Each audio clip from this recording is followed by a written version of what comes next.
여러분 안녕하십니까? 오늘이 2024년 8월 19일 월요일입니다.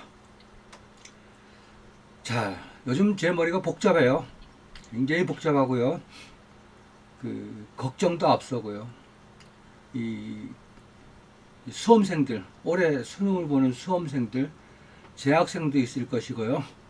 현재 고2, 내년에 수능을 보는 고2 학생들도 있을 것이고, 또 재수생, 삼수생, N수생이라고 그러죠.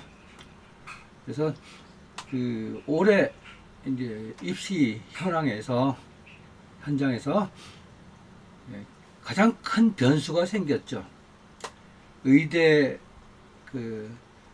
정원을 2,000명을 늘린다 해서 결국 한 1,500명에서 확정은 됐지만은 여러 가지 청문회나 이런 걸 보면은 내년에는 2,000명 또 늘릴 거야. 이렇게 다 정부 당국은 자신 있게 얘기를 합니다. 그래서 2,000명을 더 늘리면 우리가 의대 가기가 더 좋아졌네 하고들 계시겠지만은요. 이거는 오랜 세월 입시 현장을 쭉 살펴온, 그러다 보면 전문가가 되는데요. 전문가 입장에서 솔직하게 나오는 진술을 듣기가 어려울 겁니다. 저는 이 문제에 대해서 오늘 학원 관계자도 아니고요. 또 무슨 이익단체에 있는 것도 아니고 학부모 입장에서 가장 많은 정보를 가장 정확하게 분석하고 객관적인 판단을 내려서 여러분들에게 이 입시 현황을 설명을 드리도록 하겠습니다. 자, 우리가 대학을 아이를 보내는 데는요, 정부 정책에 따라서 큰 판이 요동을 칩니다. 가장 짧은, 그러니까 제가 대학 입시를 관심 있게 바라본 거는 2002년도. 물론 그 전에도요. 제가 크게 관여를 하지 않을 때 이런 사람 저런 사람들은 그때는 이제 대학을 낼 때 눈치 작전으로 넣습니다. 아무런 정보 없이 거기서부터 이렇게 관여를 해왔는데요. 본격적으로 대입에 관여해 온 거는 2002학년도부터 입시의 흐름을 봤어요. 그 전에는요, 이 눈치 작전이 너무 심하다 보니까 우리나라 최고의 대학이라는 A 대학의 최고 학부, 그러니까 그때 정확하지는 않지만 제 기억으로는 300점이 만점이라고 그러면요, 그 대학에 가려면 240점 이상을 받아야지, 그러니까 커트라인이. 그런데 이제 눈치 작전 잘해서 186점인가 말도 안 되는 점수가 턱걸이로 미달이 돼서 들어간 일이 생겨서 난리가 난 적이 있었죠. 그리고 그런 일이 그 이후에 좀 여러 번 있었어요. 그리고 또 큰 파도가 한번 밀려오죠. 물수능 쉽게 내자 이래가지고 물수능을 냈을 때는 실력이 한참 최고조에 달했던 애들이 가장 큰 피해를 봤죠. 그리고 그러면 제대로 돌리자 해서 또 불수능 이랬을 때는 그 시류에 또 맞춰서 공부 안 해도 좋은 대학 가네 대충 했던 애들은 완전히 수렁으로 빠져버렸죠. 물수능, 그러니까 눈치 작전 하던 세대가 대박이 나는 경우가 있고, 이제 또 겁이 나서 충분히 갈 수 있는 애들이 못 가는 경우가 벌어졌고요. 그 다음에 이제 물수능, 불수능 때 연동으로 많은 아이들이, 우수한 아이들이 자기가 목표하는 대학을 못 갈 때가 있었습니다. 그리고 이제 수능이 계속 2002년도부터 제가 이렇게 보면 이제 22년째 이 수능 상황을 이제 보고 있는데요. 지난 과정에서 이 아이들이 수능 지도를 하는데 가장 중요한 거는 올해 수능의 난이도가 어떻게 출제가 될 것인가, 근데 한 번도 몇 년 전에 지진이 나기 전에 그런 사건, 지진은 제가 예측을 못하니까요. 한 번도 그 난이도 예측에서 실패한 적은 없습니다. 굉장히 중요하거든요. 어떤 과정으로 공부를 시키느냐. 아무리 공부를 안 했던 애들도 어떤 과정까지만 마치면 좋은 점수가 나오느냐. 거기에 포커스를 맞추기가 좋기 때문에. 그런데요, 드디어 올해는 이제 거의 핵폭탄이 하나 떨어졌습니다. 자, 왜 그런가? 차분히 설명을 드릴게요. 2월 달에 의대 정원을 2,000명을 늘린다고 발표를 딱 했어요. 전국의 수험생들이 만세를 불렀습니다. 제일 먼저 만세를 불린 사람은 뭐 의대를 못 갔던 현역들. 그렇죠? 그리고 직장 생활 하다 보니까 이거 너무 어렵네. 나도 예전에 한 공부 했었는데 그까이까 수능 한 번 더 보지 뭐 해가지고 직장인들이 끼어드는 경우. 그런데 다 좋은데요. 가장 무서운 거는 이 고3들이 지금 큰일 났다는 거예요. 왜 큰일 났느냐? 지금 2월 달에 발표하니까 현재 대학교 1학년 의대를 했던 3,500명에 달하는 의대생들이 단 한 달도 학교를 안 다니고 휴학을 해버렸어요. 의대 전체적인 흐름은 이렇습니다. 예를 들어서 A라는 대학이 최고의 대학이다. 뭐 120명이 정원인데요. 그러면 수능을 봤어요. 그런데 한 문제나 두 문제가 부족해가지고 거기에 떨어지거나 밀리는 경우, 이제 그 밑에 B나 C나 이런 대학을 가겠죠. 근데 전체적으로 흐름은 그래요. B나 C의 대학을 갔던 애들 중에서도 A라는 대학을 가기 위해서 또 재수를 하는 애들이 많습니다. 왜 그러냐? 교과 과정으로 이렇게 한정된 문제를 딱 봤을 때 B나 C 대학에 갔던 아이들이 자기가 수능을 보고 문제를 다시 풀어봤을 때 내가 단 한 문제도 못 푸는 문제가 없었는데 순간 판단을 잘못하고 방심하는 바람에 한두 문제를 틀렸다. 이건 사실이거든요. 요즘 애들의 특색이에요.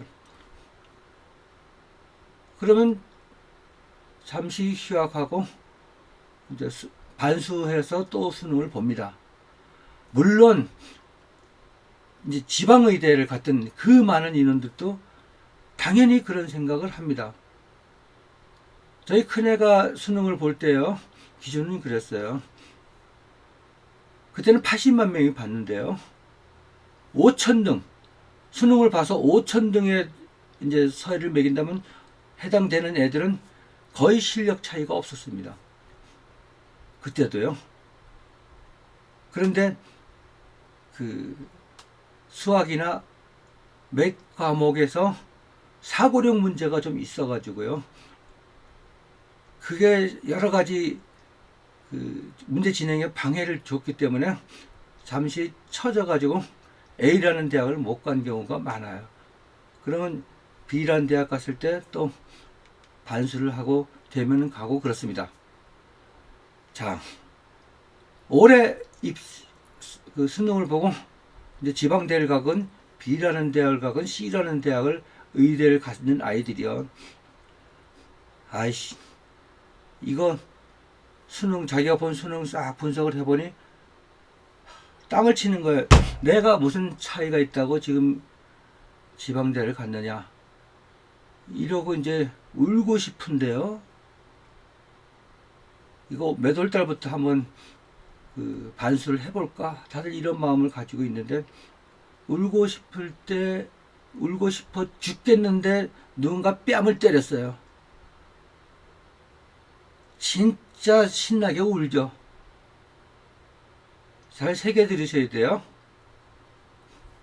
그래서 반수를 할까 말까 해서 물론 다는 아니겠지만 많은 애들이 그렇게 했는데 올해는요 거의 전원이 휴학을 했어요.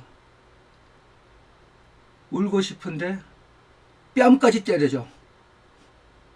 그러면요, 올해 재학생들 고3에서 전국에서 한 2,500명이 의대를 지나갈 수 있는 레벨까지 올라왔다고 보고요. 이제 많이 봐서요. 좀 보수적으로 보면요, 한 1,500명 정도라고 봐야 돼요. 그렇지만 실력은 의대를 갈, 수능을 봐서 의대를 갈 수 있는 점수를 쏟아낼 수 있는 애들은 3, 4천 명이 넘습니다. 그런데 시험 보고 나서 시험 볼 때 다 잠깐 판단 실수. 그러니까 기계도 이렇게 불량품이 나오듯이요, 에러가 나온 애들이 있어요. 그렇게 뭐 보수적으로 잡아서 3,500명이라는 상위 클래스가 있습니다.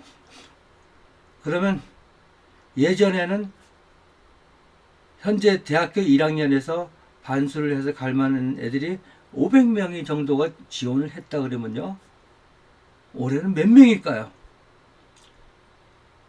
다 휴학해 버렸는데. 제가 이런저런 루트를 통해서 직접 면담도 해보고 했더니까 일부는 군대를 가려고 휴학을 했는데 휴학계를 안 받았어요. 군대도 못 가요. 그러면 A라는 대학 한 120명 빼놓고 나머지들은 더 위로 치고 올라갈 꿈이 생겼죠. 그러면 거기다가 A라는 대학에 뭐 공대, 최고의 공대에 갔던 애들, 또 일부 문과 갔던 애들, 그리고 이제 재수했다가 또 망한 애들, 삼수했다가 망한 애들, 얘네들이 또 직장인 뭐 들어오는 옛날에 우수했던 인재들, 자, 이런 애들이 다 들어와서 이제 공부를 해서 이제 9월 모의고사를 봅니다. 자, 6월하고 9월 모의고사 평가원에서 보는 건 여러분들 실력을 올려주거나 뭐 수능 시험 잘 보라고 예비로 시험 보는 그게 목적이 아니라 그랬죠. 매년 난이도 때문에 시비가 걸리니까 현재 아이들이 어느 정도의 레벨까지 올라왔느냐, 예년보다 더 떨어져 있느냐, 더 올라가 있느냐, 이걸 보고 거기에 맞춰서 수능 출제를 하면은 그 문제 난이도에 대한 시비를 줄일 수 있다. 이거는 2003학년도부터 그래가지고 출제원에서는, 평가원에서는 대성공을 거둔 거죠. 6월 모의 평가, 6월 9월 모의 평가가요. 자, 여기서 또 커다란 변수가 나올 겁니다. 이거는 나오지 말아야 되는데, 그 출제자 여러분들이 지금 제 방송을 듣는다면, 아, 그건 네 말이 맞아. 아, 그건 진짜 조심해야 돼. 이러면 다행인데요.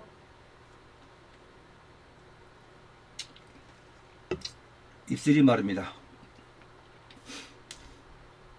9월 모의고사를 봤더니 지금 많은 초상위권의 애들이 의대를 가려고 현재 내 레벨이 어느 정도 되나 하고 시험을 6월 모의고사 때는 많이 안 봐도 9월 모의고사는 봅니다.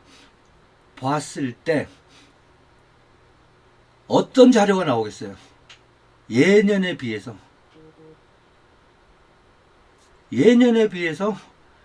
영어 과목도 마찬가지지만 나머지 과목은 다 상대평가잖아요. 그죠?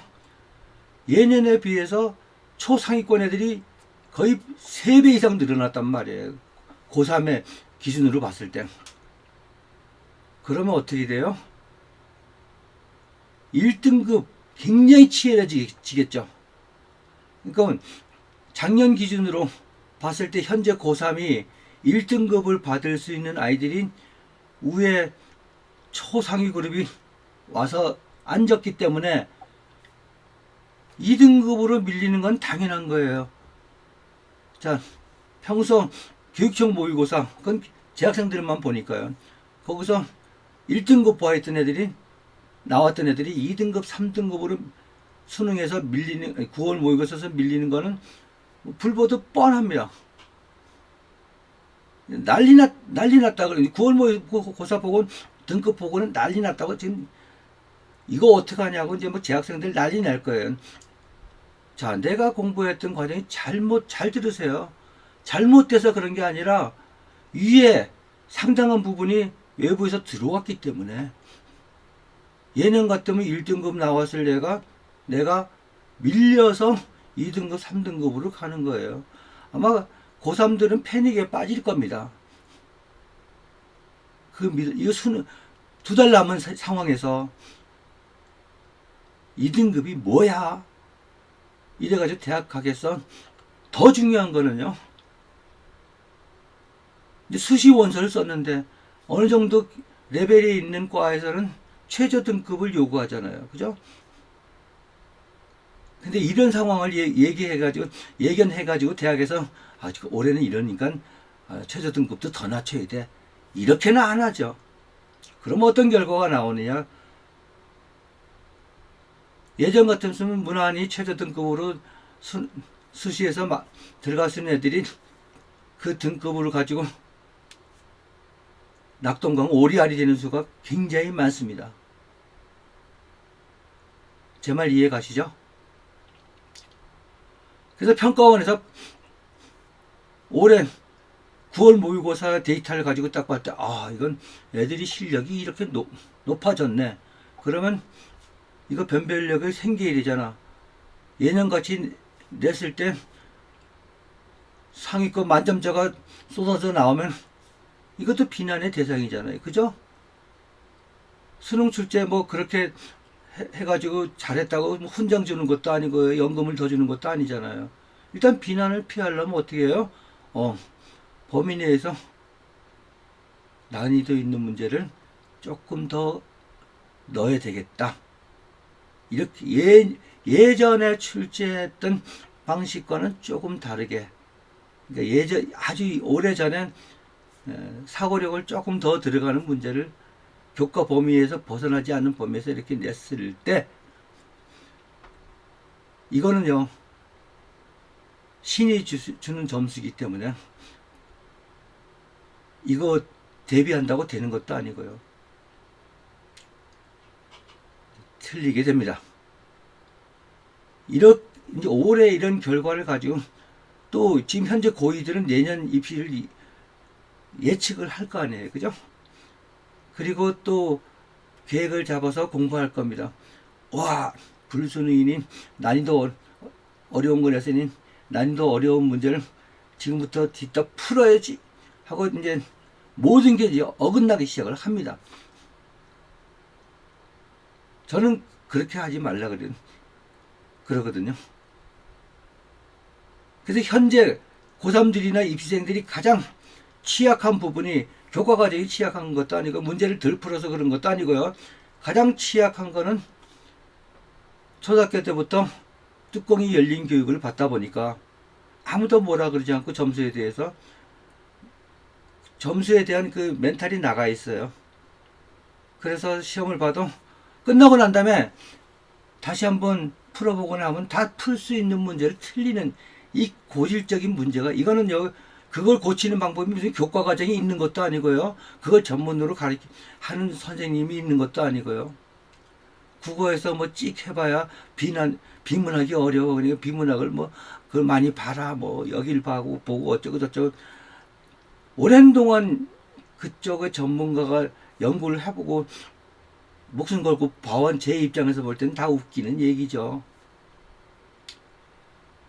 그래서 고3이 되고 아이들이 수능이 생이 됐을 때, 그리고 고등학교 들어와서 이제 내신 준비해야 될 때, 이 아이들이 가장 고치기 힘든 거, 아무리 돈을 처발려서 과목별로 공부시켜도 해결이 안 되는 부분을 해결을 하려면은 이건 초등학교 때부터 중학교 때까지 부모님이 관리를 해 주셔야 된다. 그래서 지금 멤버십으로 이렇게 운영을 하고 있잖아요. 제가 하라는 대로 시키는 부모님들은 깜짝깜짝 놀라요. 이렇게 현실이 이런 현실인지 이제 알게 됐고, 이렇게 했을 때 이런 놀라운 효과가 나오는구나. 다들 놀랍니다. 근데 그렇게 해왔는데, 지금 일반인들은, 지금 고3들은 잘 모르잖아요. 지금 제가한테 커리 받는 애들도요. 뭐 제가 커리를 잘못 짰다는 게 아니라 지금 상황이 이렇게 변하고 있다는 거예요. 여기에 잘 대비를 해야 되는 거예요. 그래서요, 또 이게 가장 부정적인 면만 있는 것이 아닙니다. 자, 시험이 끝나고 이제 배치를 해야 되잖아요.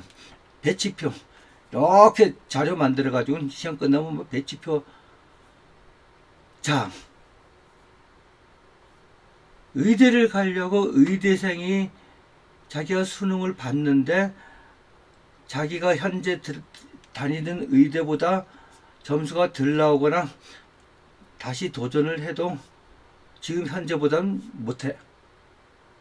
이랬을 땐 그냥 다니는데 복학해서 내년에 복학 다 같이 하니까 다니겠죠.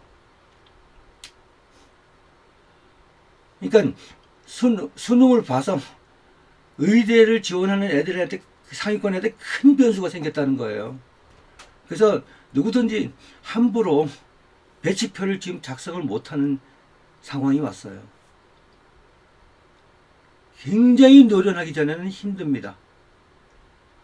누가 어떻게 하고 했는데 붙었는데 포기할지, 붙었는데도 포기할지.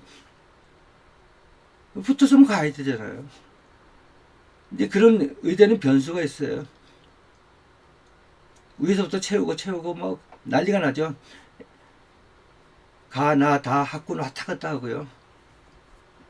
그래서 예전에는 뭐 어느 뭐 치대는 뭐 나군에 그것밖에 없어서 이제 다들 거기다 쓰면 뭐 합격자 나오기까지 뭐 20바퀴 도니 30바퀴 도니 이런 소리도 나오고요. 그런데 또 예전에 240점, 300점 만점에 240점 이 커트라인인데 186점이 들어가는 일이 벌어지는 절호의 기회도 같이 따라온다. 같이 따라옵니다. 올해는요, 배치표를 누구도 예측을 못하기 때문에 진짜 소신을 가지고 질른 사람들이 의외의 합격자가 굉장히 많이 나올 수가 있다. 이런 혼란의 상황에서는 의외로 성공하는 사람들이 많습니다. 물론 제가 그 요행을 바라라고 여러분들을 부추기는 건 아니에요. 그렇지만은 본인이 열심히 공부하고 하는 자에게 분명히 기회는 옵니다. 자, 그러면 현재 고3들은 어떻게 공부하느냐? 여러분들, 제가 뭐 난이도 있는 문제 한두 문제 나온다고 그거 대비하라는 절대 그 얘기 아닙니다. 자, 지금부터 공부하는 건요, 3개월 남은 시점에서 지금부터 공부하는 거는 다 기억이 납니다. 교과 과정에 있는 것만 제대로 하고 그것이 수능장에서 기억에 떠올리려면 지금 제일 하기 좋은 거는 복습입니다. 새로운 문제 푸는 게 아니고요. 그걸로 충분합니다. 문제풀이 못해서 죽은 귀신이 붙어가지고 맨날 문제풀이 하는 애들 많아요. 자, 3수생, 4수생 의대 가려고 4수생이 얼마나 많은 문제를 풀었겠어요? 그렇다고 간다는 보장이 없죠. 굉장히 중요한 얘기예요. 한 문제를 풀어도 제대로 풀어야 되고요. 그래서 이 혼란한 시기에 그래도 제대로 잡고 공부해야 되는 현재 고1들은 제대로 커리를 받아서 제대로 하는 게 가장 유리하겠죠. 자, 현재 고3들 작년하고 다릅니다. 좋은 대학 갈 수 있는 환경이요. 의대 빼고는 좋은 대학 갈 수 있는 환경은 더 좋아졌고요. 더 좋아졌습니다. 의대, 약대, 뭐 한의대, 치대, 그쪽에는 많은 혼란이 생깁니다. 자, 의대 중에서도 그냥 일반 의대는 지금 전체적인 조건이 의대생들에겐 안 좋게 돌아갑니다. 그래서 파업을 하는 게 아니고 다 사표를 내버렸죠. 전문의 과정에 있는 사람들이요. 근데 이걸 갖다 정부에서는 집단행동이라 그러는데요. 우리가 듣기에는 파업으로 들리죠. 자, 국어가 안 되면 비문학이 안 돼요. 이거는 그게 아니라 진실을 보면은 사표를 냈습니다. 왜 사표를 냈을까요? 그건 현장에 있는 사람들만 압니다. 이건 그냥 뭐 파업이 아니에요. 그러면 현재 불똥이 튀지 않는 다른 영역이 뭐냐? 치대. 현재는 치대는 불똥이 안 튀고 있어요. 그 다음에 약대, 뭐 한의대. 제가 권장하는 건 아니에요, 사실은. 현실이 그렇다는 거예요. 그래서 의학 계열 쪽도 많은 지원자 혼란이 올 겁니다. 작년에 치대 갈 수 있는 아이들의 레벨이 엄청 올라갈 수도 있어요. 옛날에 치대 갈 수 있는 점수로 잣대를 해서 갔다가는 떨어지기 십상일 수가 있습니다. 그만큼요, 상위권에 큰 요동을 치기 때문에 뭐 저 밑바닥에서 요동치는 거는 별 문제될 거 없습니다. 밑바닥에서 요동쳐서 문제될 수 있는 건 지진밖에 없어요. 상위권에서 난리가 났다는 거예요. 아무리 난리가 나도 정신만 제대로 차리면요, 지가 원하는 대학 다 갑니다. 제 방송 듣고 한숨 놓고 그럼 어떻게 이러지 마세요. 제가 조금 전에도 얘기했잖아요. 교과 과정에서 충실하고요. 지금 시기에는 복습하는 게 최고고 문제풀이를 많이 하는 게 중요한 게 아니라 복습을 어떻게 효율적으로 하는 방법의 문제풀이를 쓰는 거고요. 뭐 다양한 방법이 아이의 상황에 따라서 하는 방법이 있죠. 저한테 커리 받는 애들은 다행히도 그렇게 하는데 그래도 실패하는 경우가 생기겠죠. 시험이라는 건 워낙 변수가 많기 때문에. 자, 제가 긴 시간 주저리 떠들었는데요. 지난 거의 한두 달간 물론 몸도 아파가지고 못했지만요. 뭐라고 방송을 해야 되겠는데 정확히 하게 알려드려야 되잖아요. 그러면 저도 하루 종일 이런 뉴스 저런 청문회 의학계 현실 그리고 현재 의사 재학생 이 현재 처해 있는 상황들 다 얘기를 들어야 되잖아요. 다. 그리고 객관적인 판단을 내린 거예요. 20몇 년 동안 그 수능 난이도에 대해서는 제가 한 번도 예측에 실패한 적이 없다. 항상 객관적인 판단을 내리기 때문에요. 자, 마지막 수능 기간에요. 지금부터 공부한 거는 다 기억이 납니다. 그리고 차분히 집중력을 길러서 안 틀리기 연습에 집중을 해준다면은 여러분들은 재학생들 걱정하지 말고요. 재수생도 걱정하지 말고 자기가 원하는 점수 나올 겁니다. 끝까지 시간 확보하고요. 최선을 다해서 공부해 주시기 바랍니다. 대단히 감사합니다.